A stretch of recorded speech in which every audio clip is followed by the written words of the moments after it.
Good morning student. आज हम भोजन के पोषक तत्वों के बारे में अध्ययन करेंगे। भोजन के मुख्य पोषक तत्व कितने हैं?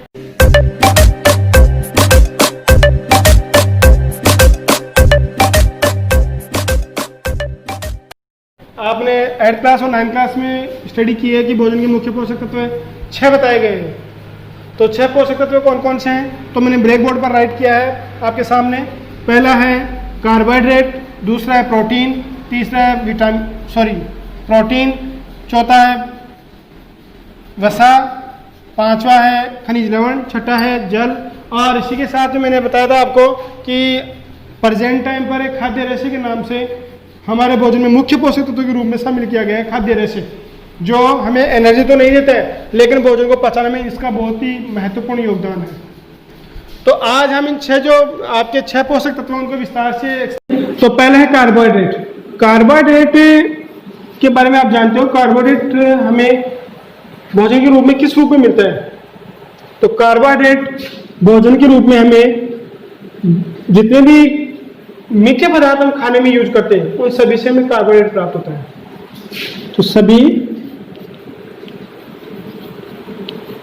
मीठे पदार्थ जैसे स्रोत, यानी इसके स्रोत कौन से हैं? अनाज, सभी अनाज, गुड़, चीनी, चुकंदर, आलू आदि, इन सभी से हमें कार्बोहाइड्रेट मिलती है। भोजन के रूप में हम चपाती, जैसे अनाज के रूप में देखें तो गेहूं की चपाती में यूज करते हैं। सीजनेबल की बात करें और भारतीय में बात करें तो भारत में गेहूं और चावल सबसे ज्यादा खाया जाता है। चावल, उसके बाद में गेहूं खाया जाता है। तो इसमें चावल भी आप कर सकते हो। चावल है, गेहूं है। तो ये तो हो गया आपका चावल और गेहूं। और हम जैसे राजस्थान की बात करें, राजस्थान में मक्का खाया जाता है और बाजरा। तो बाजरे में भी कार्बोहाइड्रेट पाई जाती है, मक्के में भी। मक्का तो अनाज हो गए, सारे अनाज, इसमें ये अनाज हो गए आपके। बाजरा है, गेहूं है, आपका मक्का है, इन सभी में आपको कार्बोहाइड्रेट मिलेगी। तो ये तो हो गए इसके स्रोत। कार्य, मीठे पदार्थों के स्रोत हो गए। इसके कार्य क्या है इसका? ये हमारे शरीर को ऊर्जा प्रदान करता है। कार्बोहाइड्रेट क्या करता है?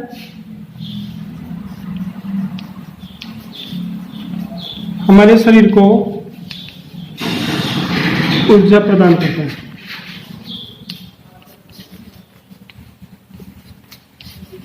अब आपके माइंड में आ रहा है सर ऊर्जा प्रदान कर रहा है तो ऊर्जा से क्या मतलब है? ऊर्जा क्यों प्रदान की जाती है?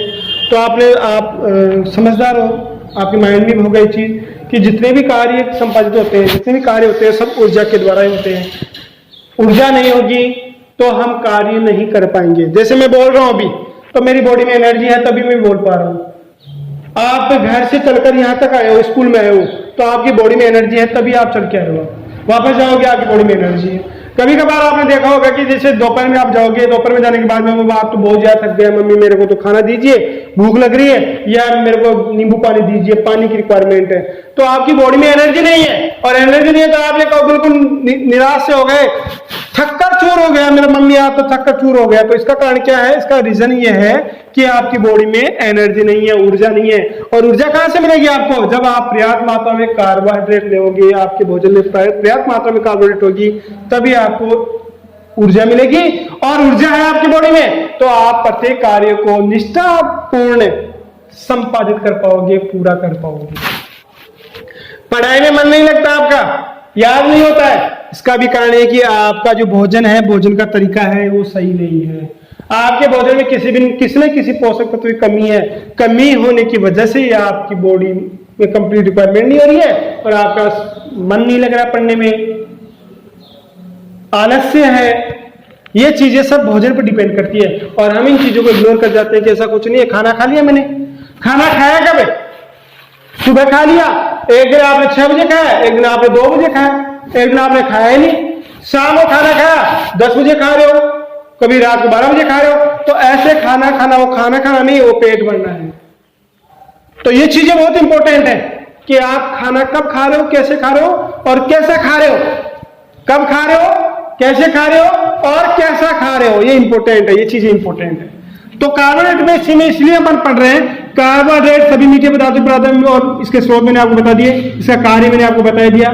तो ये हो गया आपका कार्बोहाइड्रेट, सबसे इंपॉर्टेंट पार्ट है हमारे फूड का, भोजन का। इसके बाद में हम देखते हैं प्रोटीन। सब सेकंड जो इंपॉर्टेंट पार्ट होता है भोजन का, वो होता है प्रोटीन।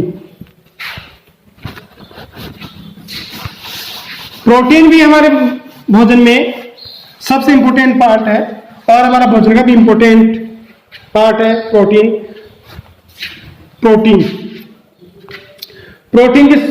प्रोटीन का कार्य क्या है, इसका कार्य फंक्शन क्या है हमारे शरीर में प्रोटीन का? तो इसका इंपॉर्टेंट कार्य शरीर का निर्माण करना,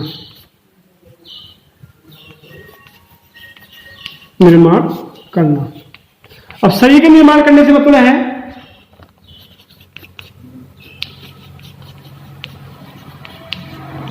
कोशिकाओं को बनाना। आपको मालूम है हमारा शरीर किससे बना हुआ है? मूलभूत इकाई क्या है? प्रत्येक जीव की मूलभूत इकाई क्या है? सेल। और सेल्स को कौन बनाता है? प्रोटीन। सेल्स किसकी बनी होती है? प्रोटीन की।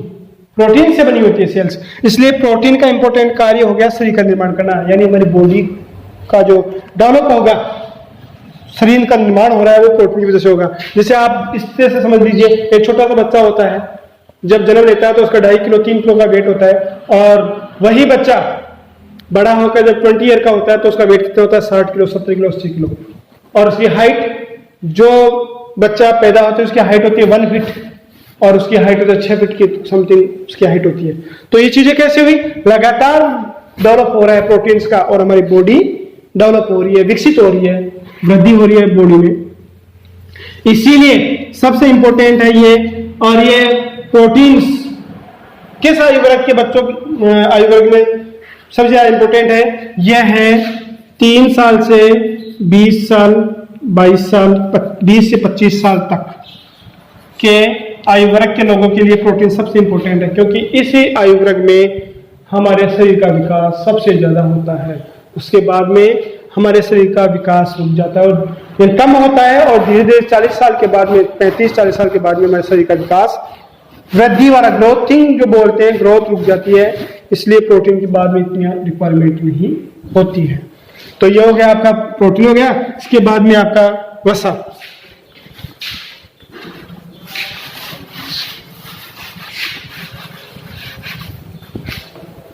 वसा जिसे हम कहते हैं फैट। वसा के बारे में, फैट के बारे में आपने देखा होगा, आपने दूध, यहाँ कहते हैं हम विलेजर से बिलोंग करते हैं गांव में, तो यहाँ पर आप देखा होगा फैट, दूध अपन डेयरी में देते हैं और डेयरी वाले अपन को फैट निकाल के देता है, कितने फैट है। जैसे गाय के दूध में आप बोलते हैं सर 4 फैट आ रहे हैं, भैंस के दूध में आपके 7 फैट आ रहे हैं। ये क्या है? फैट क्या है? बोलिए क्या है फैट? ये गाय के दूध में फैट आ रही है, इसका मतलब उसमें 4% क्या है? वसा है। इसमें 7% क्या है? वसा है। ये फैट है। अब इसका हमारे शरीर में क्या रिक्वायरमेंट है? मिलता कैसे ये? तो सभी चिकनाहट युक्त पदार्थों से, जितने भी चिकनाहट युक्त पदार्थ हैं,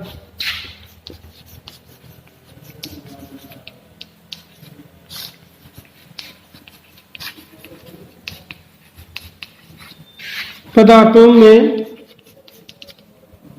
वसा पाई जाती है।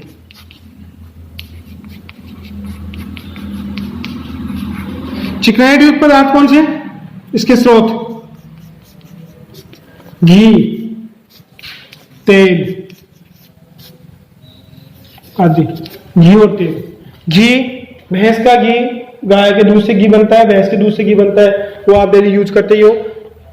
चपाती को चुपड़कर मक्खन के रूप में, ब्रेड के रूप में, बटर के रूप में। तेल हम सब्जी में ही काम में लेते हैं, गुलगुले वगैरह बनाते हैं, पुड़िया वगैरह बनाते हैं, तेल का यूज करते हैं। अब इसका कार्य क्या है?